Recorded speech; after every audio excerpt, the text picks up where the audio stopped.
तो दोस्तों आज मैं आपके साथ बात करने वाला हूं प्रदीप शर्मा को लेके, जिसको हाल ही एनआईए ने गिरफ्तार कर लिया है। लेकिन इस वीडियो में हम बात करेंगे प्रदीप शर्मा और सचिन वाजे, जिसके ऊपर हम बात कर रहे हैं शुरू से कि इनका सुशांत सिंह राजपूत के मर्डर में इन्वॉल्वमेंट है। और ऐसा मैं क्यों कह रहा हूं, जिस तरीके से सचिन वाजे की नियुक्ति हुई 5 जून 2020 को, उसके बाद से दिशा सल्यान, सुशांत सिंह राजपूत और अन्य ऐसे मर्डर जैसे कि मनसुख हिरेन के, जिसके अंदर तो ये गिरफ्तार भी कर लिया गया है एनआईए के द्वारा। तो ये सारी चीजें ये दर्शाती है कि एक तो इस व्यक्ति का गलत तरीके से पुलिस फोर्स में लाना, इसको सीआईयू का हेड बना देना, जो कि इसकी भाई जो मामूली सा एपीआई को कभी भी ये भार नहीं सौंपा जाता। तो ऐसा एक्सेप्शन क्यों दिया गया? क्यों उद्धव ठाकरे, परमवीर सिंह ने इसको ऐसी पावर दे रखी थी? क्यों सचिन वाजे डायरेक्ट रिपोर्टिंग कर रहा था परमवीर सिंह को? वो अपने ऑफिसर्स को रिपोर्टिंग ना करते हुए डायरेक्ट परमवीर सिंह के पास जाके रिपोर्टिंग क्यों कर रहा था? यह गंभीर प्रश्न है जो इस ओर इशारा करता है कि सचिन वाजे सुशांत सिंह राजपूत के मर्डर में इन्वॉल्व है।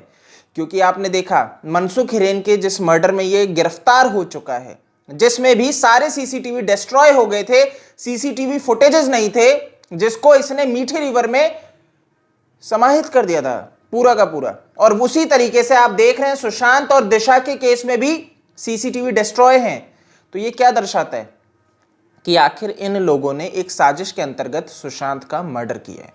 लेकिन प्रदीप शर्मा की बात कर लेते हैं। प्रदीप शर्मा की ओर क्यों इशारा जाता है? पहले तो भाई सचिन वाजे इसको गुरु मानता है और एनआईए ने अब इसको भी गिरफ्तार कर लिया मनसुख हिरेन के मर्डर मामले में, एंटीलिया के बाहर जो जिलेटिन स्टिक्स भरी गाड़ी रखी गई उस मामले में।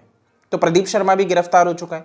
लेकिन समझने वाली बात यह है सुशांत के केस में कैसे इसकी ओर इशारा जाता है। तो प्रदीप शर्मा ने 14 जून 2020 को, जिस दिन हम सबने सुना कि सुशांत ने आत्महत्या कर ली, तब ये एक पोस्ट करते हैं और उसके अंदर सुशांत की मेंटल हेल्थ के ऊपर भाई ये लिखते हैं अपने इंस्टाग्राम पोस्ट में। मराठी में लिखा है, आप क्लियरली लेकिन इसको समझ सकते हैं। उनकी मानसिक स्थिति के ऊपर इन्होंने पोस्ट किया 14 जून को कि सुशांत सिंह राजपूत की मानसिक स्थिति के कारणवश उन्होंने सुसाइड कर लिया। जबकि हम सब इस चीज पे बात कर रहे हैं कि ये सुसाइड नहीं मर्डर है, लेकिन वही सचिन वाजे का करीबी, उद्धव ठाकरे का करीबी शिवसेना पार्टी से है। देख लो इसका लेटेस्ट पोस्ट 7 जून का, आदित्य ठाकरे की गुलामी करते हुए। तो कुछ नया नहीं है, आपके सामने है। ये शिवसेना के लोग, आदित्य ठाकरे की गुलामी करने वाले लोग आखिरकार क्या बोलेंगे? यही बोलेंगे सुशांत सिंह राजपूत मानसिक रूप से पीड़ित था। देख रहे हो? लेकिन इतना ही नहीं, आपको ध्यान होगा बहुत महीनों पहले एक वीडियो बनाया था जिसके अंदर मैंने आपको बताया था कि 14 जून को सिर्फ सुशांत सिंह राजपूत की मृत्यु नहीं हुई थी। आप जानते हैं समीर बंगरा की भी मृत्यु हुई है। लेकिन मुंबई पुलिस, 4 मुंबई पुलिस के लोगों की मृत्यु हो जाती है, लेकिन एकाएक इसकी ओर ध्यान नहीं गया लोगों का। लेकिन एक वीडियो के माध्यम से मैंने आप लोगों को बताया कि 4 पुलिस कांस्टेबल जो थे उनकी भी मृत्यु हुई। लेकिन इसमें चौंकने वाली बात यह थी, चारों के चारों मुंबई पुलिस के ये पुलिस वाले कोरोना से मर जाते। 24 घंटे के अंदर 4 पुलिस वाले कोरोना से मृत हो जाते हैं। यह हजम होता है? नहीं होगा। ये एक बहुत ही, वो जो समय है ना, ये 13 की रात 14 जून, ये एक ऐसा समय है जिसके अंदर बहुत कुछ हुआ है, जिसमें ये पुलिस वाले भी जिन्होंने अपना शरीर छोड़ दिया, इस पे जांच होनी चाहिए कि कुछ ना कुछ दाल में काला है। कोरोना एक तरह से षड्यंत्र बन चुका है कि गलत गलत अपनी गतिविधियों को, मास्क और इन सब के सहारे तो ये क्राइम कर ही रहे हैं। और यहां पे जो मृत्यु हो रही है उसमें कोरोना के कारण मृत्यु हुई है। बहुत अच्छा इनको औजार मिल चुका है अपने गलत कारनामों को भाई ठिकाने लगाने का। तो बहुत क्लियर है।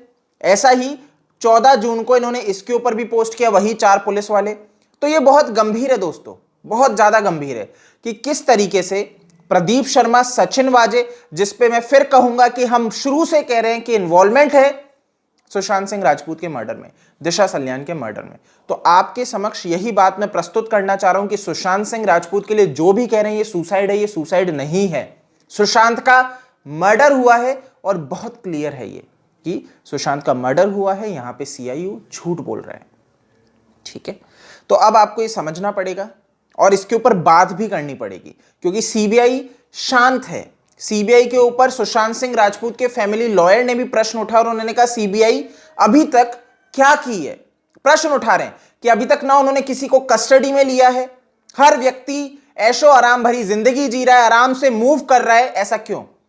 1 वर्ष हो गया है सुशांत को गए हुए, उनकी भाई बरसी थी 14 जून को, और 1 वर्ष हो जाएगा सीबीआई को आए हुए अगस्त में। तो आखिर ऐसा क्यों हो रहा है? उन्होंने अभी तक किसी को कस्टडी में क्यों नहीं लिया? सीबीआई बहुत जल्द चार्जशीट दाखिल करे, और वो जो चार्जशीट दाखिल करे उसमें 302 लगना चाहिए। तो हम 302 की मांग कर रहे हैं, बहुत जरूरी है।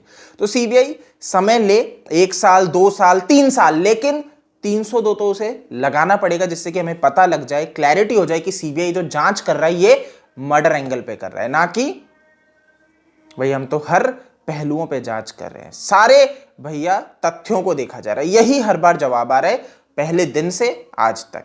तो भाई ऐसा कब तक चलेगा? ये प्रश्न है भारत की आम जनता का, और पूरे भारत की आम जनता का नहीं, पूरे विश्व से भाई यही पॉइंट आ रहा है, हर जना ये पूछ रहा है। तो ये बहुत ही वैलिड प्रश्न है और सीबीआई को इस पे प्रतिक्रिया देनी चाहिए। तो गाइस इस वीडियो में इतना ही है। आपको अगर ये वीडियो पसंद आए तो अपने दोस्तों के साथ शेयर कर सकते हैं, जिससे ज्यादा से ज्यादा लोग जान सके सुशांत सिंह राजपूत के बारे में, कि भाई वो सुसाइड नहीं मर्डर है, और किस तरीके से प्रदीप शर्मा और सचिन वाजे यहां पे एक दोषी करार नजर आते हैं। तो आप इस वीडियो को शेयर कर दीजिए। आप मेरे को फेसबुक, ट्विटर, इंस्टा पे फॉलो कर सकते हैं। मेरा यूजर नेम आपको स्क्रीन पे दिख जाएगा। जय हिंद।